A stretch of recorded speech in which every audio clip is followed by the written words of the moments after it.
Mataas pala ang pangarap mo, pero bakit ngayon ay sumusuko ka na agad?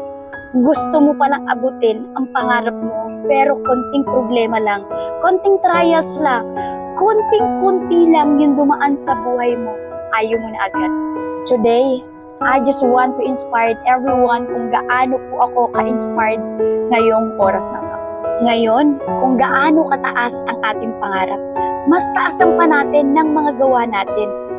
Hindi mo man makita ngayon, huwag mo masyadong madaliin dahil darating ang oras na tutubo at tutubo din yan. Hindi lang ganun kabilis pero makikita mo unti-unti meron niyang bunga. Dahil yung mga sumusuko at ayaw sumubok at ayaw mahirapan, iyan yung mga talunan. Kaya kung ayaw mong matalo sa oras na ito, pwede bang magpatuloy tayo? Sama-sama tayong trabahuin ang ating pangarap habang maaga pa. Again, have a blessed day. God bless.